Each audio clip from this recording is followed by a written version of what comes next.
So Candace Parker has essentially made it a mission statement to talk about the women's game the way the men's game is talked about or critiqued on the court. Now that can lead to accusations of being a hater. Don't get it twisted. You know, that's happened with Shaq and Barkley and guys like that over the years who seemingly had a problem with a specific player, and that's sports discourse. Fine. But what's kind of amusing about the backlash Candace Parker has received, one from Angel Reese fans at one point and now Paige Bueckers fans, is how contrary it ran to the whole like protect the vets in the league narrative that was painted, you know, when. So here's the situation. Candace Parker, who is undeniably one of the absolute greatest to ever step on a court, decided to break her silence, and she dared to critique the seemingly untouchable Paige Bueckers. When Parker dropped those words, saying flat out that Bueckers is not a two-way player, it didn't just cause a stir, it ignited a massive firestorm that sent shockwaves rippling through the entire WNBA fanbase. At one point and now Paige Bueckers fans, is how contrary it ran to the whole like protect the vets in the league narrative that was painted, you know, when Caitlin Clark came in, and, you know, Cheryl Swoops just made stuff up and was shading Caitlin Clark constantly, but at various points you heard, you can never, you know, don't ever disrespect the pioneers who came before. And now Candace Parker gets crushed by folks who are defending their favorite player. And people are going to defend their favorite player. That's cool too, right? Like if Candace Parker says Paige Bueckers is not a two-way player and you believe she is, you can provide. But this is where everything starts to change. We're talking about a statement that completely shattered the carefully constructed narratives surrounding these rising stars. This wasn't just a casual hot take or throwaway comment. It was a bold declaration that challenged the very way we talk about women's basketball, and predictably, it immediately drew this intense, often vitriolic backlash from every corner of the internet. The controversy erupted pretty much instantly, and almost immediately, the narrative started painting Parker as a hater. It's a familiar accusation that we hear echoing through sports discourse all the time, but this time, the stakes felt undeniably higher and more personal. Defend their favorite player, that's cool too, right? Like if Candace Parker says Paige Bueckers is not a two-way player and you believe she is, you can provide the receipts and the evidence. That's all good fun. That's exactly what Candace Parker was talking about. But here is the comment she made specific has led to this reaction. But she played defense, and that's the biggest thing. I don't know why everybody's laughing. They laughed at Coach Arieva when he said that in the tournament. I think it's hard though when people are so good at one thing to put him over to that two-way player. You know, like that's an elite group. Okay, calm down. Not a two-way player yet. Who do you think is actually right here? The question at the heart of this wasn't just about Bueckers' defensive stats or her ability to guard a position. It became about who actually gets to speak freely in a league that is so fiercely guarded by its passionate supporters. It raised the uncomfortable question of whether honest, high-level critique is truly welcome in the WNBA or if we're only allowed to praise.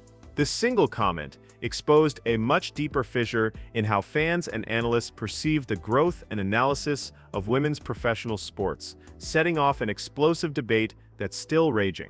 So there's been a lot of players over the years, and they don't always get labeled as a two-way player, even if they are, you know, competent on defense. I mean, Steph Curry's never been labeled as a two-way player, for instance. Now, Paige Bueckers, whether or not, you know, you find her to be an excellent defender, that you provide your metrics, provide your footage, however you want to put it, go ahead, that's fine. And you see that, you know, happening. This is good, right? Like two-way player, respect the name. There's a picture of Paige getting a block shot at Unrivaled. And then there you could go the other way and show the highlights of her kind of getting burned. See, Parker aims for that sharp, unflinching analysis. She's not interested in sugarcoating things just to keep everyone happy. However, this commitment to honesty frequently lands her in hot water, leading to these accusations of being a bitter veteran or a hater. It's actually very similar to what NBA legends like Shaq and Charles Barkley have faced over the years whenever they critique the younger generation of players. It's really a double-edged sword for Parker, seeking to elevate the conversation to a place of genuine, high-level sports debate. Often means she has to accept the label of adversary, even when her true intention is simply to foster a more sophisticated, nuanced understanding of the game she loves. Like the name, there's a picture of Paige getting a block shot at Unrivaled. And then there you could go the other way and show the highlights of her kind of getting burned by Marina Mabrey out there on the court, which is not exactly two-way player material on this. I mean, kind of traffic cone here. But, well, not traffic. She didn't get blown by. But, you know, she definitely got juked there and wasn't able to contest the shot. So, okay. And here's what Candace Parker had said before. This is one variation of it. She said this numerous times. I've heard her say the desire to treat women's basketball as a real major league sport, one that is worthy of intense scrutiny and breakdown, clashes directly with a protective fan culture that feels the need to shield players from criticism. This creates an almost impossible tightrope walk for respected analysts like Parker. This fundamental difference in approach between those who want raw analysis and those who want protection is at the very heart of the current uproar. It is the fuel adding to the fire of this intense reaction, creating a divide between fans who want the game to be coddled and those who want it to be analyzed with the same rigor as the men's game. Activity and everything like that. Now, Candace Parker has sat up there on sets with the TNT crew, or now the ESPN crew, I guess, inside the NBA. But, you know, and they have, I think, rightfully been criticized to a certain degree for crapping all over the NBA product. And that's not where you want to go. You don't want to go too far in that direction where it was so much better back in the day, or these guys are lazy and load management, blah, blah, blah. I mean, you can critique it again, but there is a line there. So, but I don't think that the WNBA is anywhere close to that as of yet. In fact, it's quite the opposite, where you know, what makes this backlash against Candace Parker particularly striking is the stark contrast to the protect the vets narrative that dominated the discourse when Caitlin Clark first entered the league. Do you remember the massive uproar when Sheryl Swoopes made those questionable remarks about Clark? There was this collective call from the entire community to respect the pioneers, to honor the women who paved the way for the current generation. But suddenly, now that the shoe is on the other foot and a legend is critiquing a fan favorite, that sentiment appears to have completely vanished into thin air. But there is a line there. So, but I don't think that the WNBA is anywhere close to that as of yet. In fact, it's quite the opposite, where, you know, you say something and you get called racist or you know, misogynist or whatever. Like, you hate somebody because you thought that was a bad decision, or they didn't have a good game, or, you know, they have this flaw in their game and everything like that. And that is ass backwards also, right? Like, there's extremes here. But I think Candace Parker's premise is on point. So if you think maybe she's been overly critical of Angel Reese, and now you have Parker, who is a literal pioneer and a certified legend herself, being absolutely crushed by fans who are fiercely defending their favorite player. And it highlights a glaring hypocrisy in the fan base. The very idea of respecting lineage and honoring those who came before seems to apply selectively, depending on who is being criticized. This creates an inconsistent standard for criticism within the women's basketball community. This selective outrage reveals a deeper conflict about the acceptable boundaries of sports commentary, especially when it involves beloved figures like Bueckers who have such massive followings. Buzzer beater in Unrivaled too. I mean, she looked great. Ain't no Paige hate here. You know, you want Paige to be one of the faces of the league. She's going to be one of the faces of the league, but that's part of what comes with it. Part of what comes with it is being criticized, being almost microanalyzed at times. And as long as it stays between the lines, who gives a crap? Why is that a problem? I mean, this was the play here. Oh, this is one of the plays. Just highlights in general. I mean, she obviously did her thing, right? While it's entirely natural and honestly expected for fans to defend their favorite players, that's part of being a fan. The intensity and the nasty nature of the attacks against Parker have gone way beyond mere basketball debate. If Candace Parker asserts that Paige Bueckers isn't a two-way player and a fan believes she is, the healthy, logical response is to provide the receipts. Show the metrics, show the defensive stops, Bring the evidence to the table. That is the essence of robust sports discourse. It's exactly the kind of analytical back and forth that Parker advocates for and wants to see in the women's game. Instead of that healthy debate, many of the responses morphed into ugly personal attacks, questioning Parker's motives, her character, and even trying to diminish her legacy, rather than engaging with the actual basketball merit of her statement. This escalation from reasoned disagreement to hostile ad hominem criticism is where the problem truly lies. It undermines the very growth of analytical discussion that Parker champions. When you can't critique a player's game without being attacked personally, you lose the ability to have real conversations about the sport. The line between passionate support for a star and unwarranted hostility toward an analyst is often blurred in these online spaces, creating an unfair and toxic media environment for analysts who are just trying to do their jobs. It makes it incredibly difficult for anyone to offer a critique that isn't glowing praise, knowing that an army of stans is waiting to pounce. Parker's controversial comments really stemmed from her honest assessment of Bueckers' defensive capabilities, or what she perceives as a lack thereof, specifically in comparison to elite, lockdown two-way players. She stated clearly, "I think it's hard, though, when people are so good at one thing to put them over to that two-way player that's an elite group."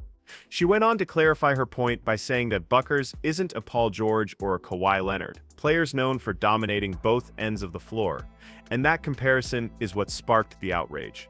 This nuanced take, which was emphasizing the incredibly elite and rare nature of true two-way players, was completely lost in the ensuing furor. Parker even referenced how coach Gino Arima's earlier comments about Bueckers' defense were met with laughter, implying that there has been a long-standing pattern of people underestimating the importance of defensive critique when it comes to her. The semantic argument over the term two-way player became the flashpoint, obscuring Parker's deeper, more important point about high-level player evaluation and what it really means to be elite on both ends. In fact, it's quite the opposite of hating. It's about precision in terminology. To fully grasp Parker's point, you have to understand the precise definition of a two-way player in professional basketball. Generally, this coveted label is reserved for defensive stalwarts, players who are exceptional on both ends of the court, not merely competent defenders who are offensive superstars. Many players exhibit adequate defense or can get a steal here and there, but few transcend to that elite two-way tier, where they can lock down the opposing team's best player while dropping 30 points. Consider Steph Curry for a second, an all-time offensive talent, the greatest shooter ever. Despite being a capable team defender at times and improving his defense over his career, he has never been widely labeled a two-way player because his defensive prowess simply doesn't match his offensive dominance. Parker's critique of Bueckers, therefore, wasn't to diminish her talent or say she's bad. It was to place her within a very specific context. She argued that Bueckers hasn't quite reached that elite defensive category yet. This precise distinction fuels the analytical debate, demanding a higher standard for the term two-way than fans might be used to. So if you think maybe she's been overly critical, perhaps thinking back to her comments on Angel Reese, you have to look at the specific context here. The debate around Paige Bueckers' two-way status isn't entirely one-sided, and there is tangible evidence for both perspectives. On one hand, you have highlight reels that showcase Bueckers making impressive defensive plays, getting steals, and reading passing lanes.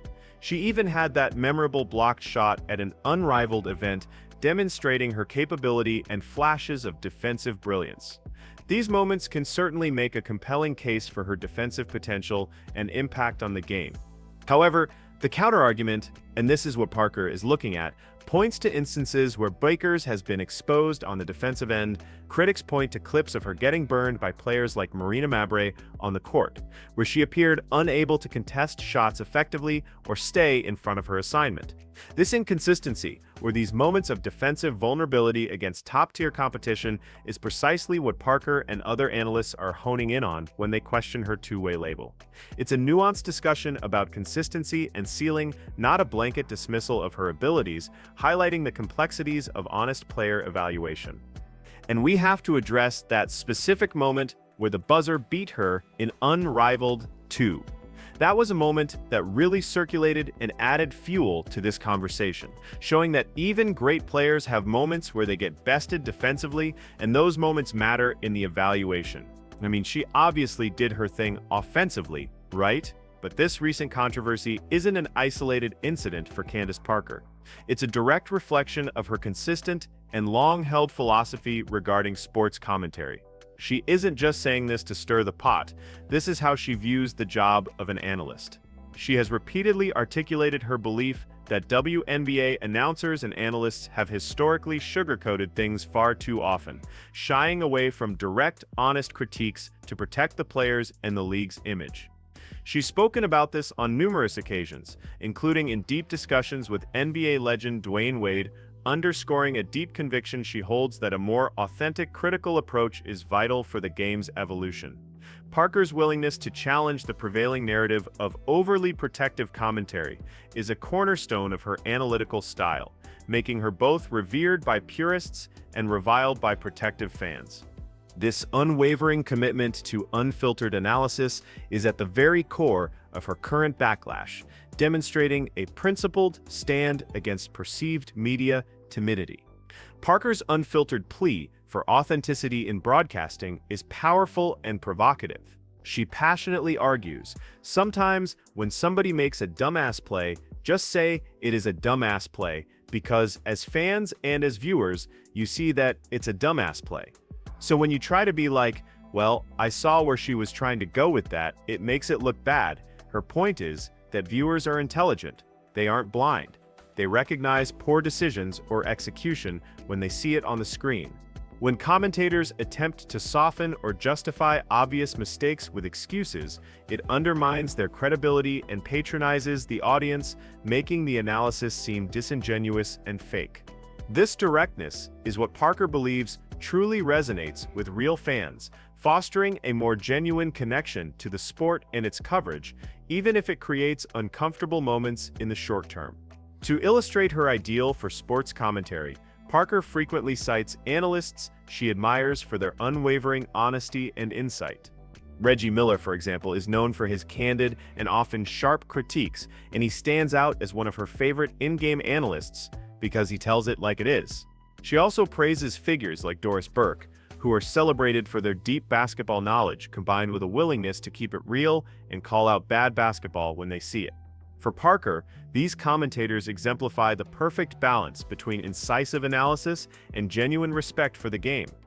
Their ability to deliver unvarnished truth without resorting to cheap shots is the gold standard she aims to uphold. She believes this approach not only entertains the audience, but also genuinely educates and engages them.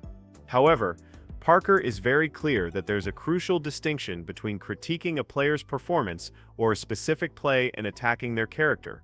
She firmly disagrees with going beyond the lines of basketball analysis to delve into personal attacks or unfounded character assassinations. Her philosophy centers solely on what happens on the court. The decisions made in the heat of the moment, the execution of plays, the skills displayed, and not on who the player is as a person off the court. This boundary is paramount to her, ensuring that while the critique may be sharp and direct, it remains focused on the sport itself. Maintaining this fine line is essential for fostering a healthy analytical environment, preventing productive debate from devolving into personal animosity, a principle she rigorously upholds despite the backlash. Perhaps the most compelling endorsement of Parker's analytical approach comes from within the women's game itself. She reveals that she has actually heard from people inside the women's game who have been pleading for more of that honest criticism over the years. This indicates that her calls for a real sport dialogue, devoid of excessive sensitivity or emotional baggage, resonate with those intimately involved in the league who want to be taken seriously. It suggests a shared desire among some professionals to move beyond the protective narratives and embrace a more mature critical evaluation that acknowledges flaws as well as strengths. This internal validation strengthens Parker's argument that her approach is not an attack, but a necessary step towards the sport's broader acceptance and growth. In considering the spectrum of sports commentary, Parker draws an important parallel with the NBA's TNT crew, known for their often brash and at times overly critical takes on the men's game. While she champions honest critique, she also acknowledges that even that TNT crew has rightfully been criticized to a certain degree for crapping all over the NBA product. There's a fine line, she admits, between sharp analysis and veering too far into negativity, constantly dwelling on back-in-the-day nostalgia or labeling current players as lazy. This serves as a cautionary tale for her, demonstrating that while honesty is key, it should not descend into relentless negativity that devalues the product on the floor. Parker recognizes the need for balance, even as she pushes for more frankness in the WNBA. Crucially, Parker argues that the WNBA currently faces the opposite extreme of the NBA's potential for excessive negativity. In the Women's League, she observes, "You say something and you get called racist or misogynist or whatever." The pendulum is stuck on the side of toxic positivity or protective defensiveness. A simple critique that a player had a bad game, made a poor decision, or has a flaw in their game can quickly escalate into accusations of hatred or prejudice.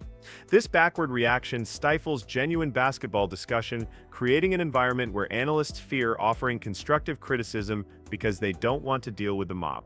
It forces a defensive posture, hindering the very growth and professionalization of media coverage that Parker believes is essential for the league to thrive. This oversensitivity is, in her view, a significant barrier to treating the WNBA like any other major professional sport. Despite the intense backlash she is facing right now, Candace Parker's fundamental premise remains on point. Honest, basketball-centric critique is vital, even if some fans label her an Angel Reese hater or a Paige hater for her comments. Parker views this friction as part of the normal-spirited debate that accompanies sports. The hater label, she implies, is a far cry from the more extreme accusations thrown her way when she dares to analyze the game with genuine scrutiny. It's a testament to her conviction that these conversations, even when they are uncomfortable and upset the fan base, are ultimately beneficial for the ecosystem of the league. Her steadfastness in the face of criticism underscores a belief that truth in sports commentary is more important than universal popularity. She is cementing her role as a critical voice who isn't afraid to speak her mind. The current attacks against Parker, especially those directed at her character or motives, stand in stark contrast once again to the respect the veteran, respect the lineage mantra often invoked in the WNBA. These aggressive personal criticisms against a legend undermine the very principles of mutual respect and recognition of pioneers that the league often champions. While Parker's critique of Bueckers is firmly within the bounds of basketball analysis, the counterattacks frequently stray into territory that feels deeply personal and disrespectful. This inconsistency highlights the selective application of respect within the fan base, revealing a volatile dynamic where criticism of a favored player can trigger disproportionate responses, irrespective of the critic's own legendary status. Let's be unequivocally clear about one thing. Paige Bueckers is a phenomenal talent. No one, including Parker, is denying that. She is a hell of a player and undeniably one of the brightest stars in the game today. Parker's critique, rather than dismissing Bueckers' abilities, positions her as a competent defender, which is actually a high compliment but distinct from a defensive stalwart or stopper like the elite two-way players Parker mentioned. This distinction is crucial to understand. It's an analytical point, not an insult. Bueckers' talent is unquestionable, and her future is boundless. The discussion isn't about whether she's great, she is, but about the precise nuances of her game at the highest level, a standard to which all elite athletes are and should be held. This is the price and privilege of being a generational talent. The bottom line is simple. As long as the critique stays between the lines of basketball analysis, focused on performance, strategy, and skill, then who gives a crap? If the criticism is about the game, it's fair game. Candace Parker is simply doing her job. She is fulfilling her stated mission to talk about the women's game with the same analytical rigor applied to the men's. This commitment to honest, direct, and thoughtful critique is not a problem. It's a solution. It's a vital component of the sport's growth. By embracing these discussions, even the uncomfortable ones, the WNBA and its stars can achieve new levels of respect and engagement, solidifying its place as a premier professional sports league. Parker's voice, however controversial it might seem in the moment, is ultimately a force for good.